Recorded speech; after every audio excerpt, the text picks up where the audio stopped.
गरीब Nawaz relief foundation की तरफ से ये जो प्रोग्राम में अटेंड हुआ हूँ मैं अपने आप को मैं भाग्यशाली समझता हूँ, है ना सर। मैंने अनेक प्रोग्राम अटेंड करते रहता हूँ, हजारों प्रोग्राम अटेंड कर चुका हूँ, लेकिन ये जो पहला प्रोग्राम है जो पेड़ लगाने का बहुत ही नेक काम है, सराहनीय काम है।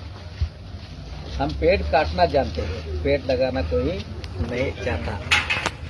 आज हम देखते हैं ग्लोबल वार्मिंग के बारे में घंटों से बात करते हैं, गर्मी बढ़ रही है, सूरज की किरण डायरेक्ट खा रहे हैं, इसका जिम्मेदार खुद हम हैं।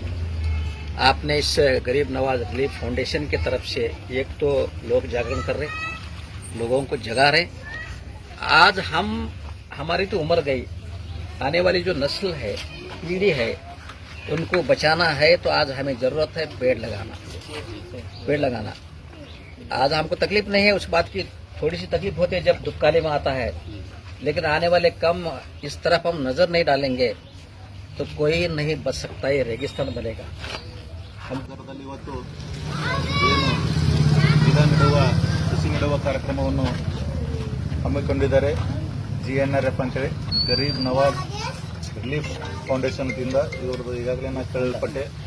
ಇಡೀ ನಮ್ಮ ಭಾರತ ದೇಶಾದ್ಯಂತ ವಿವಿಧ ರಾಜ್ಯಗಳಲ್ಲಿ ಇವರು ಸಾಮಾಜಿಕ ಕಾರ್ಯಗಳು ಪ್ರವಾಹ ಇರ್ಬೋದು ಅಂತ ಕೆಲಸ ನಿರ್ವಹಿಸ್ತಾರೆ ಅಂತೇಳಿ ಈಗ ಅವರ ಅಧ್ಯಕ್ಷರು ಹೇಳಿದ್ರು. ಭಾಳ ಸಂತೋಷ ಆಯ್ತು. ಇವತ್ತು ನಮ್ಮ ಬಸವ ಕಲ್ಯಾಣ ನಗರದಲ್ಲಿಯೂ ಸಹ ಅವರು ಈ ಸಸಿ ನೆಡುವ ಕಾರ್ಯಕ್ರಮ ಮಾಡಿದರೆ ಈಗಾಗಲೇ ನಾವು ಹುಸೂರಿನಲ್ಲಿ ಮತ್ತು ಸಾಕಷ್ಟು ಕಡೆ ಸರ್ಕಾರ ವತಿಯಿಂದ ಸಸಿ ನೆಡುವ ಕಾರ್ಯಕ್ರಮ ನಮ್ಮ ಕಾಲುಬಾಡಿ ಹುಸೂರು ವತಿಯಿಂದ ಎಲ್ಲ ಕಡೆ ನಾವು ಮಾಡ್ತಾ ಇದ್ದೀವಿ. ಟಾರ್ಗೆಟ್ ನಮಗೆಲ್ಲ ನಮ್ಮ ಅರಣ್ಯ ಇಲಾಖೆಯಲ್ಲಿ ಕೊಟ್ಟಿದ್ದಾರೆ.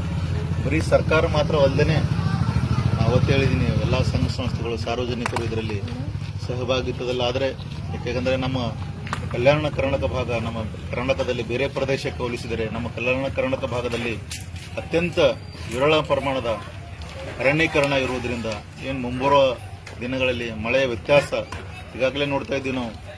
ಯಾವ ಸಮಯ ರೈತರಿಗೆ ಅನುಕೂಲ ಆಗಬೇಕು, ಮಳೆ ಬೇಕಿತ್ತು, ಆ ಸಮಯದಲ್ಲಿ ಮಳೆ ಬರ್ತಾ ಇಲ್ಲ. ಅದರ ಕಡೆಯಿಂದ ಎಲ್ಲ ಏನು GNRF ಈ ಫೌಂಡೇಶನ್ದವ್ರಿಗೆ ನಾ ಹೃತ್ಪೂರ್ವಕವಾಗಿ ಅಭಿನಂದನೆಗಳನ್ನು ಸಲ್ಲಿಸುತ್ತಾ ತಾವು